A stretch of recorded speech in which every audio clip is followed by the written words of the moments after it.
sepupus, the happy pictures, the handshakes, the pats on the back. We've seen it all! But you know what? It's all a scam. Because, move aside, Prime Minister sepupus, the real hero is the President of Peace.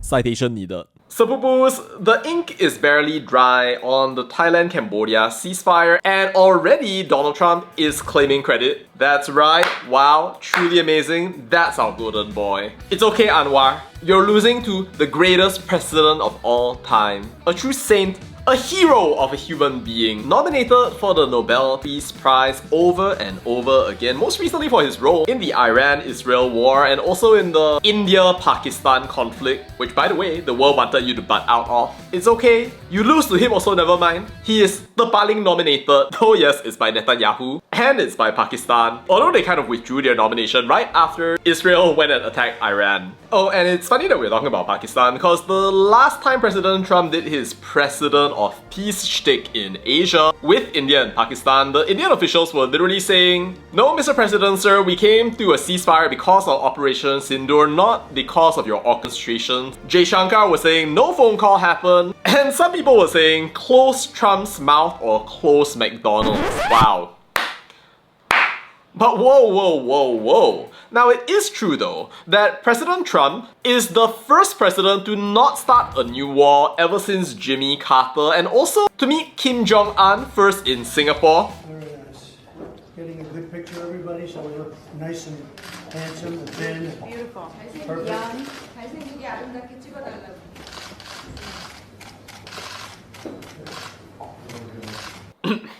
Then in the DMZ, then in Hanoi, which actually seems kind of fire, not gonna lie. Very peace president indeed, although maybe not so peace president to pull the US from the JCPOA and assassinate Qasem Soleimani. Oh, and here's a fun one. Depending on where you stand, he's either a devil or he is a saint for setting the stage for the Abraham Accords and peace in the Middle East and normalization. And now the whole Trump-Gaza thing.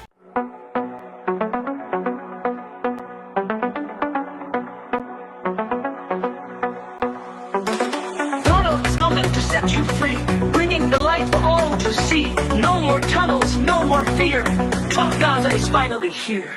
Trump Gaza shining bright, golden future, a brand new light. Feast and dance, the deal is done. Trump Gaza number one. Trump Gaza shining bright, golden future, a brand new light. Feast and dance, the deal is done. Trump Gaza number one. Yeah, I don't know where that's gonna go. Either way, yallah, Anwar Ibrahim, you might as well give up lah. What, you bring Thailand and Cambodia to the negotiation table, talk to them, be nice to them, bring together friendships and the power of love to negotiate with them for what? Everybody knows that tariffs, economic pressure, the art of the deal is really the thing that caused Cambodia and Thailand to have a ceasefire. Which sounds kinda nice, though Marco Rubio did praise him though. Lots of work with the whole ASEAN foreign minister statement and a whole lot of other things which I'm pretty sure that Trump was not really involved in, given that he's not really a part of ASEAN, not negotiating with these people day in and day out, doesn't know all these people so well to the point that you have multi-year friendships, relationships, engagements across ASEAN, can broaden ASEAN, benefit from ASEAN on a day-to-day basis. But yeah, it's okay, Anwar. All the stuff you've been building for all of these years doesn't compare to that of the greatest president of all time. Not sure how he's gonna feel if Anwar takes away that Nobel Prize though. But having said that though, it is true that Donald Trump did speak to these leaders, told them, hey, you need to stop fighting. When I said to Thailand, we're doing a trading deal, and I'm not gonna do a deal if you're gonna be killing each other. And I spoke to Cambodia, said essentially the same thing. I dealt with the two prime ministers, they were terrific people. And they don't want to see a war, but somebody had to implement what I did. And we started a series of discussions back and forth, and within less than a day, we have it settled. And I guess now, based on what you're saying, they've just said we're going to have peace. That's great.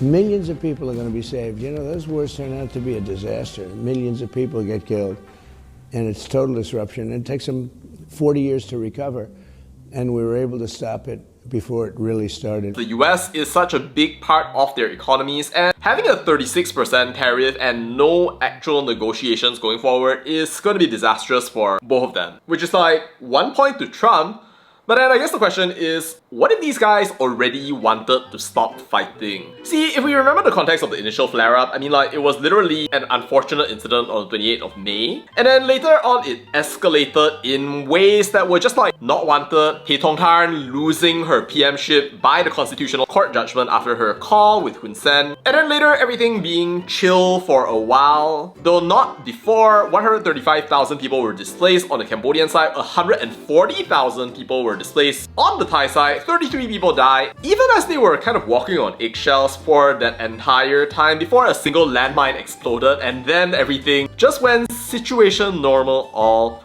up. Something that clearly neither of them wanted, even as they went, oh, you started it, no, you started it. So yeah, I don't know, like, maybe it's not Donald Trump, maybe it wasn't Anwar either, maybe these people just wanted to stop fighting in the very first place and they needed an excuse to do it. Which actually would make sense, given that they asked for the mediation, and they basically did it with no conditions at all. But you know, there's one opinion I'm curious about. Malaysian Ambassador-designate Nick Adams. Alpha male, Hooters appreciator, connoisseur of all stakes. How do you feel, Nick? You're coming over to Malaysia. You know how to manage the relationship between Malaysia and America. Should President Trump get the Nobel Peace Prize? Or should homeboy Anwar Ibrahim, in a country that you're going to be a part of, that leads ASEAN, engages with it, is always on the ground dealing with all of the discussions, conflict, things that we see in this region way more than your boss ever could? Well, I think I kind of know what the answer is in your head already, but I want to hear it from you since, you know, you're no longer just alpha male, you're Ambassador-designate of the United States to Malaysia, Adams now. My podcast invite is still open, so if you're down for that, I look forward to seeing you engage in some real diplomacy here.